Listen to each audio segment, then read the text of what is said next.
As a mother, there was a sense of urgency when I was in a position of having to make a choice of where to send my children to school.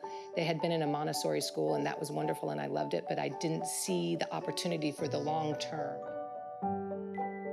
So I went to the school where our daughter was attending and found the very best teacher at that school and asked him, how soon should we move the boys?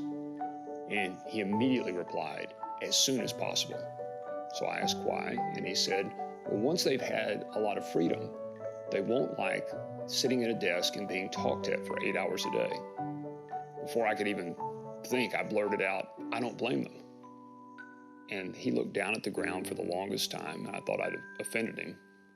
He looked up, he had tears in his eyes, and he said, I don't either. Jeff and I decided we wanted to create our own community of learners. We didn't know what that would look like, and we started to pull best practices from all over, not knowing what we were creating, but knowing that we were creating something that didn't exist before.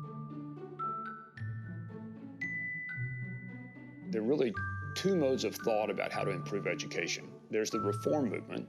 We're going to take traditional education, public or private, and change it. And then there's the disruptive movement. We're going to actually create something entirely new from scratch.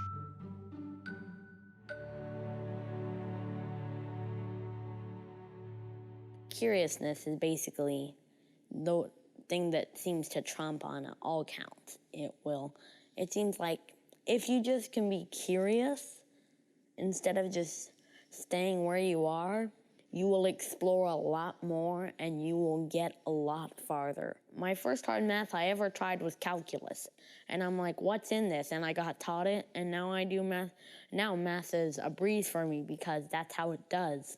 You have to be curious.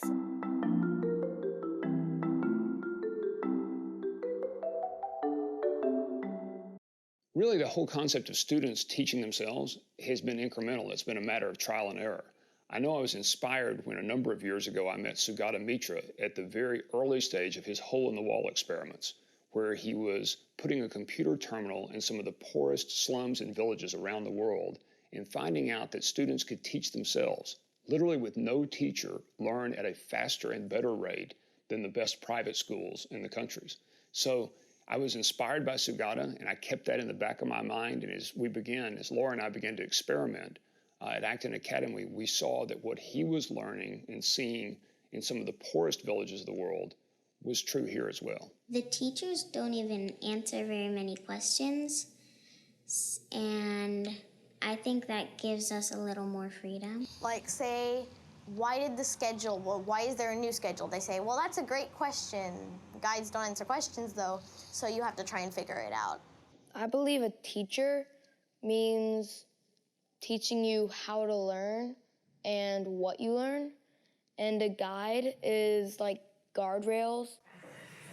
Okay. Mine is 4 trucks and dream box and 2 trackers on my book. In 45 minutes? Okay. That's a challenge. That's great. This is Samantha. Yes. So, do I set both math goals? What do you think? Well, what's best for you in 45 minutes? Is it better for you if you spend that whole time focusing on one subject area? Or do you work better if you break it up? So then that's your decision. 192, 182, 172, 162. 162.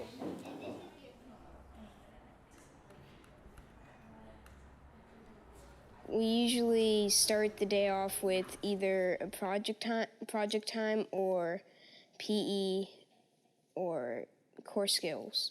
And core skills is basically our work time. It gives us time to work at our own pace and do math and reading and spelling. Dreambox, and it's math. It's like you go to this. You go like right here, and then you go to core skills, right? No, it's like you're there's different lessons. It's different lessons. Yes, it's hard. It's really challenging, and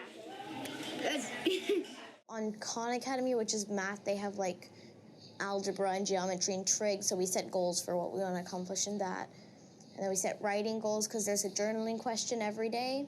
And then we set reading goals for how many books or pages a week. I read 2 hours a day, about, mostly.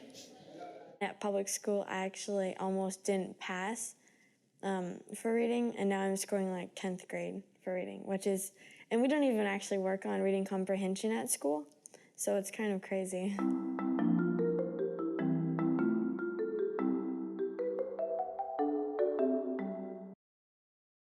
So question for you, as an entrepreneur, what's the most difficult thing about starting a new venture? As you think about making this, it's not just writing a book, it's best-selling. Is it, can I make it, can I sell it, or can I find the investors?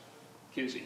I think it's can I make it, because if you don't make it, you're taking a really big risk, and it's also a lot of money, so can you make it? Agree or disagree? I agree. I think it's can you make it, because if you never make it, you're not going to be able to sell it, you're not going to be able to pitch it to investors, so making it is the first step. Lily? I'll agree, that's an agree. Claire? I disagree. I think that it would be finding the investors, because if you cannot find the investors, then you don't have the funds to make it, and then you can't sell it. The guides create a launch, lead the discussion, but they step out and let us go back and forth and discuss what it is. And the Socratic method is not just asking questions, it's asking questions that don't have a right answer. So it's not asking what is 2 + 2 = 4, because you cannot have a discussion about that, but you can have a discussion about what do you think about blank. In the old days, and even today in traditional schools, learn to know is what's important. You want to become an expert, you want to memorize facts, you want to be able to regurgitate something someone's told you. Now in an age of Google, that doesn't seem to make any sense. All information's free today. So we're focusing more on learning to do, taking real-world challenges. We have to do something courageous. You may have to go sell something. You may have to pitch an apprenticeship. You may have to get up and give a speech in the shoes of Winston Churchill. You learn to do something, not write a 3-part essay. I mean, our students can do that too, but they can also write an email that will get them a job. They can write a stirring speech in a historical figure's shoes. And by learning to do, getting up and doing something hard in front of people in a real-world exhibition, you learn to be, because it's the courage to do that that forms all the rest of character.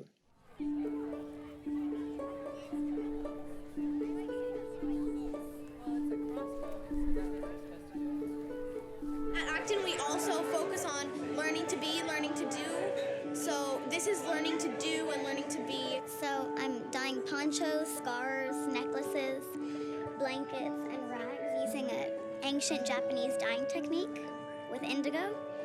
And you fold and bind the fabric, and it's all natural dye. Everything here is homemade. So I have the granola is homemade, the lip balm is homemade, and the scrubs are homemade.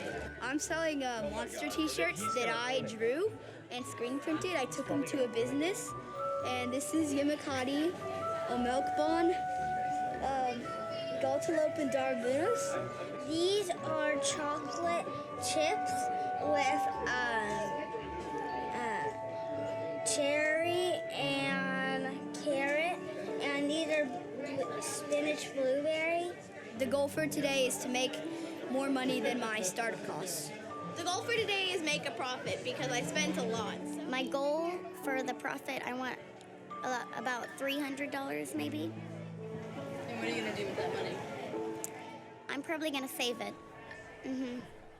What we found out is if we challenge these students with caring first, if it's a matter of inspiring them, getting them excited, they'll learn at 10 times the normal rate.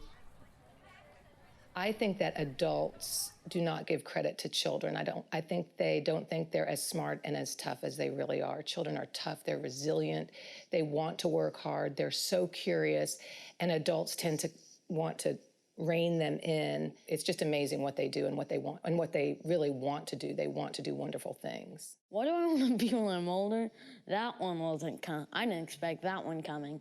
Well, I want to become a professional beach volleyball player. Artist, actress, and author. I want to be a teacher when I grow up. Artist and author, and, soccer player too. I have a few injustices that I want to fix, like corrupt government and animal abuse. I'm a dancer at Ballet Austin. A filmmaker, and probably a cinematographer. I also am an artist. A scientist, that's what I want to be.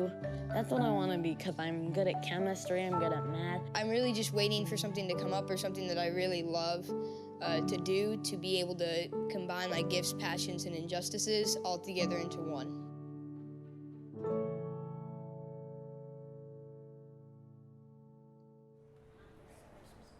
Elise, my twin sister, came to Acton in 5th grade. She went back to public school because she thinks it's better there.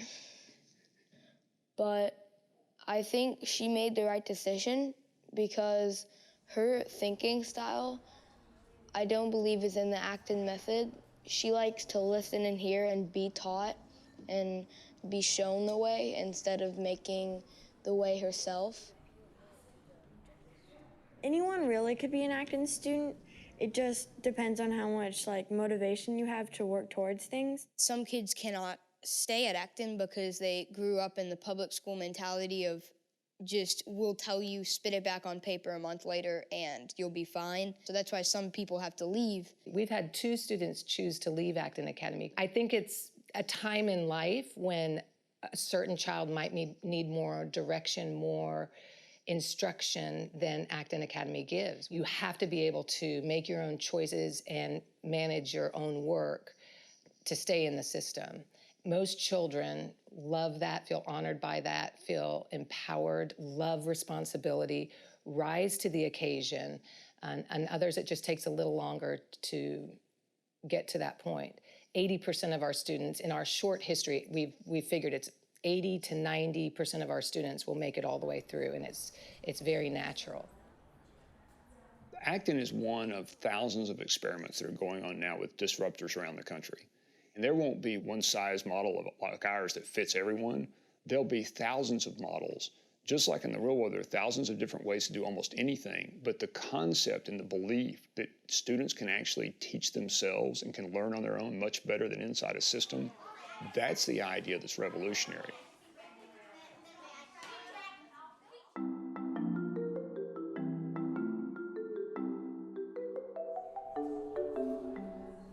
I think everyone in the class knows that they have a lot of potential and they can really do things.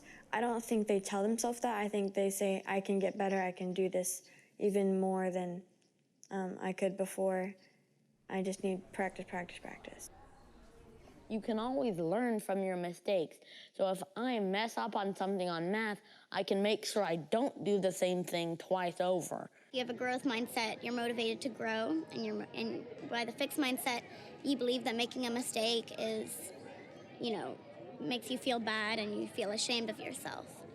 And others believe that making mistakes is an opportunity to learn. Most people at Acton are growth mindsets, I believe. Really, if you fail early, cheaply, and often, it's a great thing because then you learn and you can get back up and you won't give up the next time when you actually are failing in the real world. If at first you don't succeed, then you're in good harmony. There used to be a poster saying that and stuck to the refrigerator because that meant then it showed 4 important people today that failed and then succeeded. And then, because then that means you're learning off of stuff. That means you're learning and having a good time if you're failing. That means you're truly challenging yourself, not staying in your comfort zone the whole darn time.